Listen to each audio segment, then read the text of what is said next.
All right, so chapter 1129, I believe. I still have questions. Do we think we're on Elbath? I could go either way, yes or no. But the chapter opens up with, right from where we let off last time, the sun god chasing the Straw Hats into the diorama, whatever, terrarium, toy box that he's got built up. And the smaller giants that are there are screaming at him like, the sun, or the sky is falling, there's fire over there, like, sun god, help us. The world is ending. But then later on, they're like, hey, we can, like, let's not wait this opportunity. And I'm like, they're playing along. They're playing a bit. They're playing their role that has been assigned to them. This man, this fake sun god person, is 100% just like I said cosplaying last time. Someone in the comments said, no, he's LARPing. I'm like, that accurate. Like, he is the DM. These are his miniatures. This is his setting, and he's controlling everything, especially when he starts going off about the narrative and character development later near the end. And everyone's just like playing along to his role, what they've assigned to him. Yeah, he is controlling this situation. Because of a size difference as well, like we see him be giant compared to the castles and everything.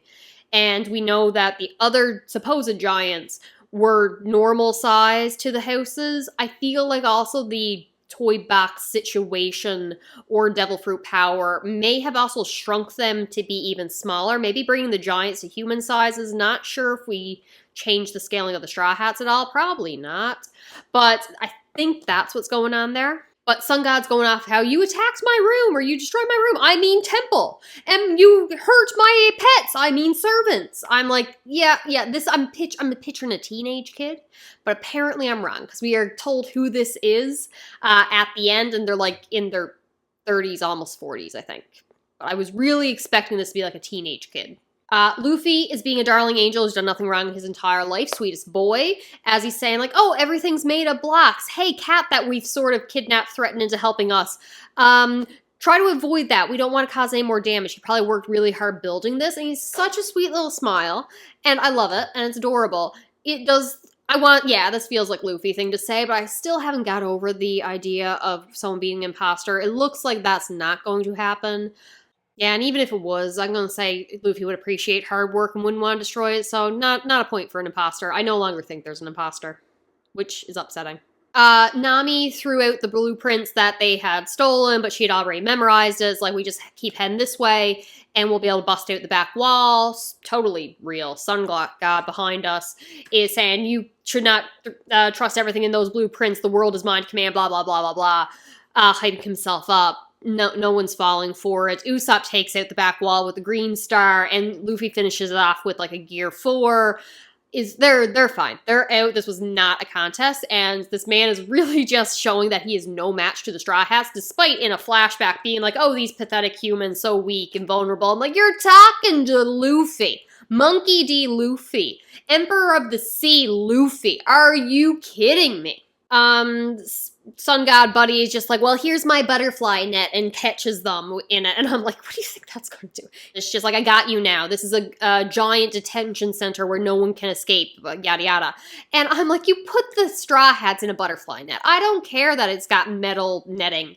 What do you think that's going to do? Zoro makes the quickest work of it possible. And Buddy's like, oh no, you escaped from the butterfly net. I believe that's when the other giants, who I'm pretty sure have been shrunken down, I'm not sure about the scaling of them, are just like, all right, let's not waste this opportunity, let's get out of there. So again, they were playing a role, and now they're acting like themselves, and they're just getting out of there. Oh, there was a hilarious moment. I burst out laughing as well when Sun God's like, well, even if you get away from here, the Ear God will get you. And then like flash hard cut to like the skeletal remains of the rabbit, and he's just like, how? That ferocious carnivorous creature! How is this possible? I'm like, you're messing with the Straw Hats. They were hungry, so they ate your god. There's a small note where the Straw Hats mentioned that our totally real sun god here is speaking like a samurai, and two options. You can have a good guess on what one I think is going to end up being. Option number one, so Elbath, very heavy focus in religion with Nika and the sun god, so chances are they have some history there.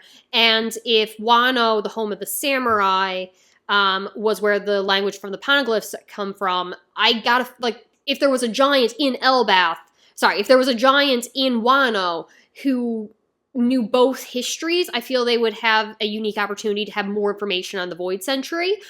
Or, option 2, this sun god buddy just likes samurai because they're cool and wants to talk like them. Place your bets on what one I'm thinking. But fake sun god is going off about how this is wonderful. He's laughing at the idea of them, like, killing the rabbit. And I would not be happy if someone killed my pet rabbit, carnivorous or not, I'm just saying. Is this the same rabbit that was on Chopper's Island? Those cute little bunnies? Because that will make me sad.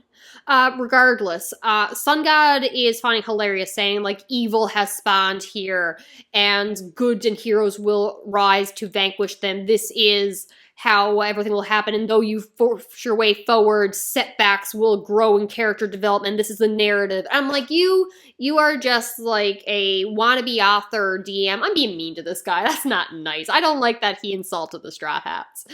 He's punching above his weight class is all I'm saying.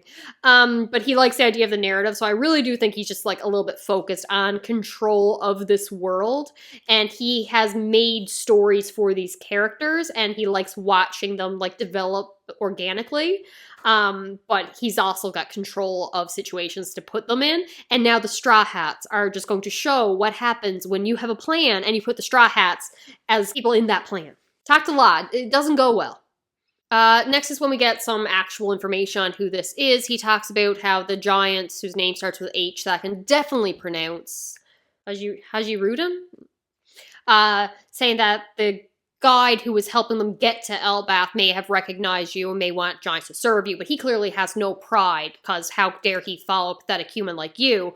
We new pirates do not recognize you. And then I just Googled new pirates, because that's a name that sounds familiar. And this is one of the pirates who was working for Buggy. I want to say Road. Yes, Road. So that's who this sun god is. And again, I thought they were going to be a teenager, just scrawny little kid. Wikipedia says what, 39 years old, something like that? Woo, I was not even close. 63. Somehow that got turned around in my brain. Yeah. So, my bad. So apparently a crow had picked up the Sunny and brought it to Road here. And he was not on board with the plan of the giants teaming up with Luffy, and maybe he wants to test him out, maybe he just wants control and worshipped as if he's a god. But they went through a mist, a sleeping mist, which is something that I feel should have been brought into play earlier in terms of the One Piece world. We got all kinds of weird weather phenomena. A sleeping mist. I don't know if that's been brought up maybe when we first got into the Grand Line, maybe. But is it possible that this is a trap that he had set up, or just a random occurrence? Sleeping mist. Is it a protection for Elbath, so if you sail into it, no, because then the other giants probably should have knew about it. Don't know. They sailed into a mist, they got knocked unconscious, Bird brought them to Road. Road's like, tee-hee, I'm gonna change your outfits and put you in my diorama terrarium toy box. Yeah, also had some sleeping mist on hand to knock them back unconscious. That's not creepy at all. And that's the situation he finds himself in. They've broken out of the back way, and Nami taking offense to this fake sun god. Love her. I'm wondering if it's partly because she's been kidnapped, partly because they forced her to change, partly because he's annoying, or because he's calling himself sun god. And even if she doesn't recognize Nika Luffy as the true sun god, she probably got some ideas. Anyone who's a threat to her captain, she will take out, she will defend Luffy. So she uses Zeus, zap, he's blasted away. I love that. And I'm very excited for whatever's going to happen next. Listen, this is a slower chapter. I'm mostly making fun of our fake sun god, but I do love any time that Nami uses Zeus. So I'm happy for that. I'm excited for the next chapter. So they're going to be busting out and they can run around his home. He's got to be at least close to Elbath, right? He might be on Elbath. Don't know. All right, that's all I got. Talk to you later. Bye.